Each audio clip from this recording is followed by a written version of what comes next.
Assalamualaikum warahmatullahi wabarakatuh. Perkenalkan, saya Alia Siva Perdani dari kelas A32 ingin menyampaikan materi studi pembangunan dan pemberdayaan masyarakat. Konsep dan teori pembangunan. A. Pengertian dan konsep pembangunan. Umum, kita dapat memberikan makna tentang pembangunan sebagai suatu proses perencanaan atau social plan yang dilakukan oleh birokrat. Perencanaan pembangunan untuk membuat perubahan sebagai proses peningkatan kesejahteraan bagi masyarakat. B. Mengukur pembangunan. 1. Kekayaan rata-rata. Alat utama sebagai pengukur kegiatan perekonomian adalah Produk Nasional Bruto atau Gross National Product (GNP), yaitu seluruh jumlah barang dan jasa yang dihasilkan tiap tahun oleh negara yang bersangkutan diukur menurut harga pasar pada suatu negara. 2. Pemerataan.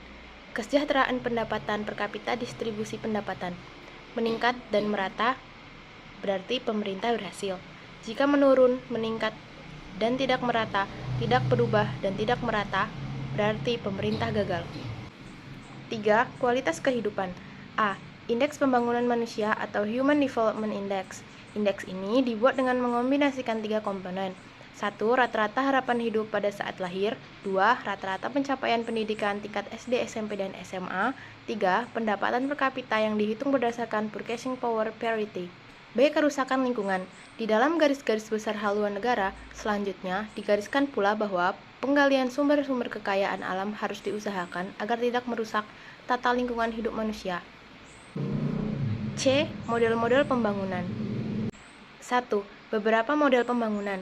A. Economic growth atau model pembangunan yang berorientasi pada pertumbuhan. B. Basic needs atau model pembangunan kebutuhan dasar atau kesejahteraan. C. People-centered, model pembangunan yang berpusat pada manusia. 2. Pembangunan perspektif historis. A. Orde Lama. Pada era Orde Lama, masa pemerintahan Presiden Soekarno antara tahun 1959 sampai 1967, pembangunan dicanangkan oleh MPR. Sementara MPRS yang menetapkan sedikitnya 3 ketetapan yang menjadi dasar perencanaan nasional. B. Orde Baru. Pelaksanaan pembangunan nasional yang dilaksanakan pemerintah Orde Baru berpedoman pada trilogi pembangunan dan 8 jalur pemerataan. Berikut ini isi trilogi pembangunan. 1. Pemerataan pembangunan dan hasil-hasilnya menuju kepada terciptanya keadilan sosial bagi seluruh rakyat. 2. Pertumbuhan ekonomi yang cukup tinggi. 3. Stabilitas nasional yang sehat dan dinamis. 3. Tantangan pembangunan Indonesia. A. Kemiskinan. B. Pembangunan kelautan. C. Pendekatan ekosistem dalam otonomi daerah. D. Pembangunan lingkungan. E. Globalisasi. Dasar-dasar teori perencanaan. A. Pengertian teori. Teori adalah sebuah rangkaian dalil. Dengan kata lain, dalil adalah unsur utama pembentuk teori. B. Pengertian perencanaan. Perencanaan merupakan bagian dari proses pengambilan keputusan untuk kepentingan masa depan, karena terkait dengan pengambilan keputusan kegiatan perencanaan pada hakikatnya juga merupakan upaya untuk menentukan pilihan dari sekian banyak alternatif yang tersedia. Fungsi dan kedudukan perencanaan. A. Perencanaan berdasarkan dimensi waktu.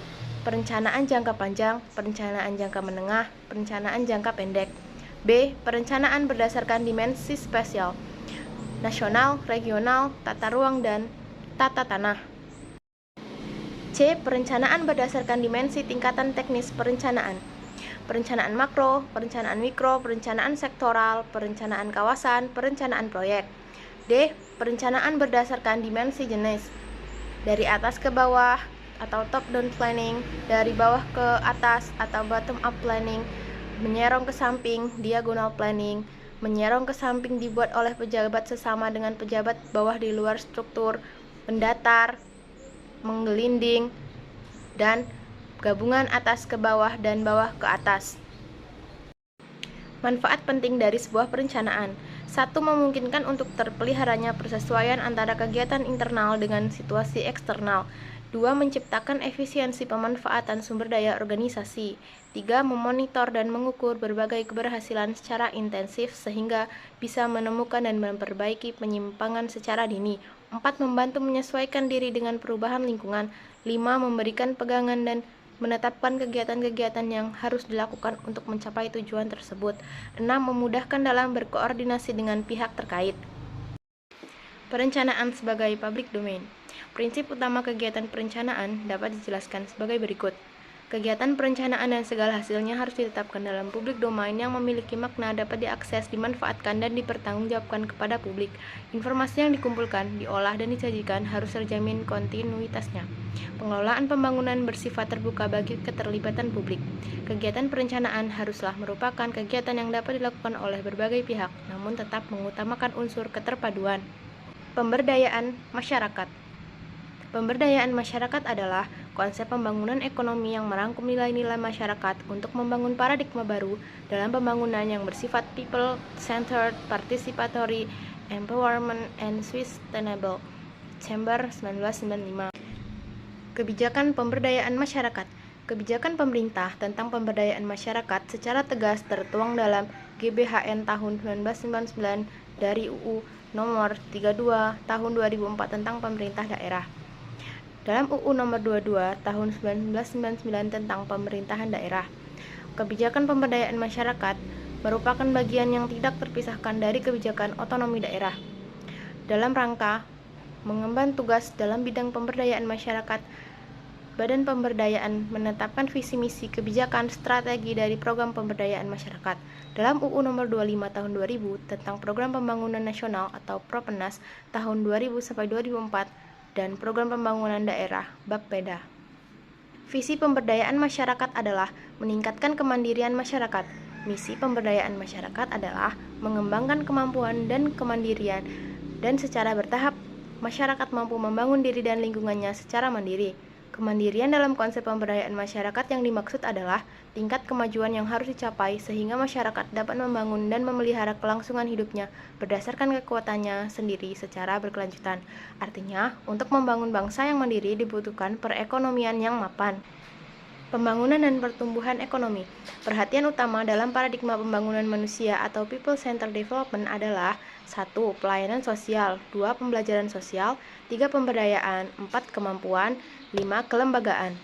Memadukan pertumbuhan dan pemerataan melalui pemberdayaan masyarakat atau empowerment. Dalam kerangka ini, upaya untuk memberdayakan masyarakat atau empowering dapat dikaji dari 3 aspek. Pertama, enabling, yaitu menciptakan suasana yang memungkinkan potensi masyarakat dapat berkembang. Kedua, empowering, yaitu memperkuat potensi yang dimiliki masyarakat melalui langkah-langkah nyata. Ketiga, protecting, yaitu melindungi dan membela kepentingan masyarakat lemah. Pendekatan metodologi dan mekanisme pemberdayaan masyarakat atau empowering. 1. Pendekatan pemberdayaan masyarakat. 2. Metodologi evaluatif dalam pemberdayaan masyarakat atau empowering. Mekanisme pemberdayaan masyarakat. Pertama, peranan pemerintah. Dalam artian birokrasi pemerintah harus dapat menyesuaikan dengan misi. Kedua, organisasi-organisasi kemasyarakatan di luar lingkungan masyarakat, lembaga swadaya masyarakat, organisasi kemasyarakatan nasional maupun lokal. Ketiga, organisasi-organisasi kemasyarakatan di luar lingkungan masyarakat, lembaga swadaya masyarakat, organisasi kemasyarakatan nasional maupun lokal. Keempat, koperasi sebagai wadah ekonomi rakyat yang merupakan organisasi sosial berwatak ekonomi dan merupakan bangun usaha yang sesuai untuk demokrasi ekonomi Indonesia. Kelima, pendamping diperlukan karena masyarakat miskin biasanya mempunyai keterbatasan dalam pengembangan diri dan kelompoknya. Keenam, pemberdayaan harus tercermin dalam proses perencanaan pembangunan nasional sebagai proses bottom up. Ketujuh, keterlibatan masyarakat yang lebih mampu khususnya dunia usaha dan swasta. Sekian presentasi yang dapat saya sampaikan, kurang lebihnya mohon maaf. Kepada Allah saya mohon ampun. Wassalamualaikum warahmatullahi wabarakatuh.